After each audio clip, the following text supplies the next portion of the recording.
Tokyo. C'est la plus grande affaire de corruption de toute l'histoire du sport. Un scandale d'ampleur inédite qui mêle dopage, chantage, racket, corruption, blanchiment d'argent et financement de campagnes présidentielles. Dans un rapport de plus de 300 pages, l'Agence mondiale antidopage décrit une culture profondément enracinée dans la tricherie. J'ai dit la vérité sur tout ça, afin d'y mettre un terme. Lilia Shubukova est la première lanceuse d'alerte. Début 2012, la marathonienne russe révèle l'ampleur du dopage en Russie. Elle filme en cachette des conversations et pratiques qui ne laissent aucun doute. Elle montre aux enquêteurs que le Sénégalais Papa Massata Diack, fils de Lamine Diack, le patron des fédérations d'athlétisme, a exigé d'être payé 450 000 € en liquide pour fermer les yeux sur les résultats de dopage positifs de l'athlète et lui permettre de participer aux JO de Londres. Malgré le paiement de la commission au Diack, l'athlète est disqualifié par l'IAAF. Furieuse de ne pas avoir obtenu l'immunité promise par les Diack, Lilia Shubukova décide de dénoncer ce racket. Le président de la fédération russe d'athlétisme, M. Balaknichev, fait part de son mécontentement dans un email envoyé au Diack et révélé par la presse. Vous nous avez proposé un marché. Qualifier cela de marché est trop diplomatique. Il s'agissait d'un chantage cynique et cruel. Aujourd'hui menacé de mort pour ses révélations, l'athlète russe vit caché. Si nous rentrons en Russie tôt ou tard, ils nous tueront. Selon l'Agence mondiale antidopage, les Diack ont été payés entre 300 000 et 700 000 € par athlète, afin de couvrir les résultats de tests antidopage positifs de 23 athlètes russes. La même année 2012, l'athlète turque Selika Kiralptukin remporte la médaille d'or aux Jeux Olympiques. Elle est alors contrôlée positive à un test antidopage. Novembre 2012, Papa Massata Diack et son frère Khalil Diack se rendent à Monaco, puis à Istanbul, pour rencontrer l'athlète et son entourage. Papa Massata Diack exige le paiement en espèces de 650 000 € pour fermer les yeux sur le dopage de l'athlète et lui permettre de poursuivre sa carrière de sportive. L'athlète refuse le chantage. Les Diack l'excluent de l'IAAF pendant 8 ans et lui font perdre son titre olympique. Suite aux révélations des deux athlètes, les enquêteurs analysent alors les transactions financières et les emails des Diack. Octobre 2009, le Brésil remporte l'organisation des Jeux Olympiques en 2016. 3 jours avant le vote, Papa Massata Diack reçoit 2 millions de dollars pour avoir donné les JO au Brésil. L'argent passe par des paradis fiscaux, notamment les îles Vierges britanniques via la société Matlock Capital Group.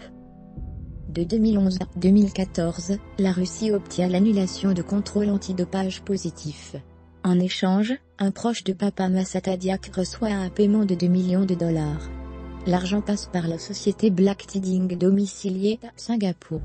Septembre 2013, le Japon remporte l'organisation des Jeux Olympiques de 2020. Un associé de Papa Massata Diack reçoit une commission de 1,3 million d'euros. L'argent passe encore par la société Black Tiding. Selon les enquêteurs, Papa Massata Diack a acheté pour 1,7 million d'euros de montres et articles de luxe dans une boutique parisienne entre 2011 et 2015 via des transferts d'argent en provenance du Sénégal, de France et de Singapour. Le Français Gabriel Dolé était l'ancien patron de la section antidopage de l'IAAF. Mis en examen pour corruption, il reconnaît avoir reçu des pots de vin de la part de Papa Massata Diack. Aux enquêteurs, il déclare qu'en 2013, Papa Massata Diack lui a offert une montre de luxe, ainsi que 50 000 € en espèces. Il avoue également que Lamine Diack lui a remis 90 000 € en espèces. Il déclare aux enquêteurs qu'il a fait le faux pas de sa vie. Fin 2015, les enquêteurs découvrent un email daté du 29 juillet 2013, où Papa Massata Diack détaille les pots de vin versés pour corrompre des responsables de la fédération d'athlétisme. Cet email était adressé à son père. Décembre 2015, mise en examen pour corruption et blanchiment d'argent, le Sénégalais Lamine Diack fait une révélation choc aux enquêteurs. L'ancien athlète, ex-maire de Dakar, ex-député, et président des fédérations internationales d'athlétisme de 1999 à 2015, avoue avoir reçu plusieurs millions de dollars en commission, et révèle que l'argent a servi à financer les mouvements d'opposition au Sénégal contre le président sortant Abdoulaye Wade, ainsi que la campagne présidentielle de l'actuel président du Sénégal Macky Sall. Interrogé par les enquêteurs de l'Office central de lutte contre les infractions financières et fiscales, Lamine Diack a déclaré « Je vous ai dit qu'il fallait gagner la bataille de Dakar, c'est-à-dire renverser le pouvoir au Sénégal », faisant référence aux élections législatives et présidentielles. Selon Lamine Diack, le deal s'est conclu fin 2011, à 3 mois des élections présidentielles du Sénégal remportées par Macky Sall. Pour gagner les élections présidentielles, il nous fallait 1,5 million d'euros, a déclaré Lamine Diack aux enquêteurs. Une fois élu président du Sénégal, Macky Sall a élevé Lamine Diack au rang de commandeur de l'Ordre national du Lion. Interpol, l'Organisation mondiale de police a émis un mandat d'arrêt international à l'encontre de Papa Massata Diack. Interpol accuse Papa Massata Diack de corruption et de blanchiment d'argent. Le célèbre juge Van Ruymbeck du parquet financier enquête sur l'affaire Diack. Spécialiste des affaires politico-financières, il a notamment conduit les affaires Kerviel, Madoff, Clearstream et Karachi. Il souhaite se déplacer au Sénégal pour interroger Papa Massata Diack, mais le président du Sénégal Macky Sall bloque la justice internationale en instrumentalisant la justice sénégalaise. Macky Sall a déclenché une enquête de complaisance au Sénégal, pour empêcher l'extradition de Papa Massata Diack, et interdire son audition par les enquêteurs étrangers. Papa Massata Diack a été entendu par son vassal, le doyen des juges d'instruction au Sénégal. À l'étranger, Papa Massata Diack figure sur la liste des personnes les plus recherchées par Interpol pour fraude, corruption et blanchiment d'argent. Il est également radié à vie de la Fédération internationale d'athlétisme. Au Sénégal, Papa Massata Diack est un homme libre. À travers le monde, les journaux dénoncent ce scandale de corruption. De la corruption presque à toutes les lignes. Accusé de corruption, Lamine Diack démissionne.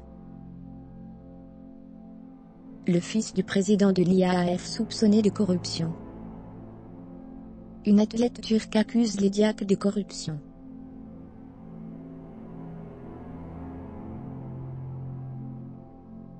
Athlétisme, nouveau soupçon de corruption. Éléments accablants contre Papa Massata Diack. Papa Massata Diack suspendu à vie. Rio et Tokyo ont acheté les votes. Accusé de corruption sur de multiples continents. Les autorités sénégalaises font tout pour freiner l'enquête. Le Sénégal refuse d'extrader Papa Massata Diack. Dès l'annonce par les journaux étrangers du lien entre l'argent de la corruption et le financement de la campagne du président sénégalais Macky Sall, l'entourage du président a pris d'assaut les radios et chaînes de télé en direct pour démentir les accusations.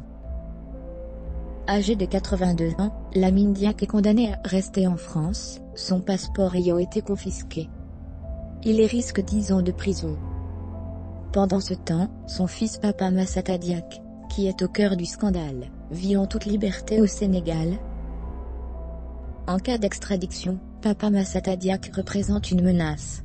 Il risque de confirmer aux enquêteurs que l'argent de la corruption a servi à financer la campagne présidentielle de Macky Sall. En octobre 2017, le parquet de Rio a formellement accusé Papa Massata Diack d'avoir encaissé 2 millions de dollars pour avoir accordé les Jeux Olympiques de 2016 au Brésil. L'ancien chef du comité olympique Carlos Arthur Nusman, 75 ans, a été arrêté par la police.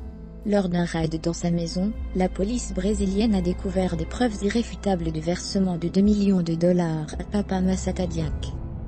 Dans cette affaire politico-financière, de fraude, de corruption et de blanchiment d'argent d'une ampleur jamais vue dans l'histoire du sport, tous les pays ont coopéré avec la justice internationale. La Russie, le Japon, les États-Unis, Singapour, la France, le Royaume-Uni et le Brésil.